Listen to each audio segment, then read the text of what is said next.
What's up everyone, Geos59, and I'm going to review Disgaea 3 for the PlayStation 3. Disgaea 3, and every other game made by NIS for that matter, is never about graphics. It's about gameplay, overlords laughing, increasing your level to 9999, and really interesting storyline. The good thing about Disgaea 3 is the formula that was used for Disgaea 2 and Disgaea 1, it still works. It's still awesome to use explosive moves, it's still awesome to do mega damage, and it's still satisfying to level up and power up ridiculously high stats.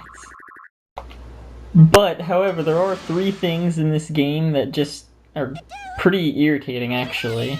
The first thing is that almost all the characters are kind of like rehashes from Disgaea 1, Disgaea 2, and from some of their other games, as a matter of fact. For example, Mao. Let's see. An overlord. He laughs maniacally. Yeah, it's kind of similar to Zeta from Makai Kingdom, Laharl from Disgaea 1. Also, there's Almaz. He's like a fusion of Adele and Ash from Phantom Brave. It's like, I mean, it just feels like no real innovation there. There are two characters, however, that are actually different. The cook, who uses cook metaphors, and the gold knuckle. Hilarious.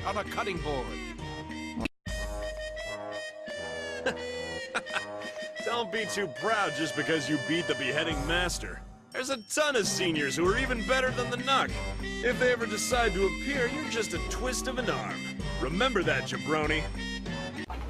Another thing I noticed in this game is the formula still works, but I mean, they added a couple of new elements that just don't do anything, that are just worthless, like magic change. It's where you fuse with your monster to make a weapon. It's stupid. Can't I just go to Item World and power up a weapon instead of losing a character when I do that? But however, abilities are nice. You can actually buy, with mana, a skill to make your character more powerful without actually increasing his stats. Some of them are pretty useful and some of them are pretty worthless. But overall, it's a nice feature. And the third thing in this game that's just kinda weird and irritating is that there's a lot of glitches. I mean, Disgaea 1, I never had any problems. Disgaea 2, Makai Kingdom, Phantom Brave. So seeing this many glitches is kind of weird. Like, for example, sometimes when I jump on a box, my character will just be floating, like, high up in the air, and then, like, I'll be like, okay. I mean, these aren't glitches that'll screw up the game, but they're just weird, and it reminds me that Disgaea 3 is a game. It's not a... It just takes away the magic there. The story is usually where Disgaea games or NIS games in general shine, and thankfully the story's pretty good in this one. It's not over the top original. I mean, it's still similar to other stories in the franchise, but it's at least different enough to keep you entertained. Well, me, that's who. Now, class. On a side note, at least they kept some funny scenarios. I'll teach you my special pose to make anyone your prisoner of love. This is it, love! With my 1.8 million EQ, I shall chart this mechanism to completion. Shut up and watch!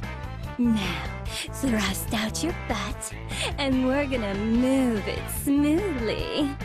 1, 2, 1, 2, wiggle, wiggle, twist, twist. Watching this teacher's making my heart feel all fluttery. What is this sense of euphoria? I've never felt such a twinkling in my chest. So this is what a crush is like. I didn't think it was this effective. The strength of love energy. Well, actually, I think it's just a natural phenomenon for boys. One thing that makes Disgaea 3 really have a high replay value, besides multiple endings and the usual lot of characters, is later on there'll be downloadable characters and that you can face and whatever. That adds a lot of replay value for months and months and months. One thing that I'm really surprised they didn't do in Disgaea 3 is more anime cutscenes. The only anime cutscene in this game is the intro, which is like, okay. Disgaea 2 had some anime cutscenes, so why not Disgaea 3? One category where Disgaea 3 or any other NIS game for that matter usually shines is the music. The music is amazing.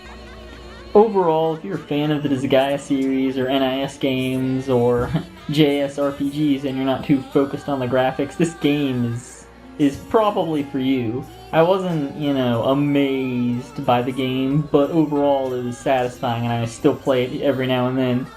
I give this game an 8.8 out of 10. It's good, but, not as legendary as Disgaea 1.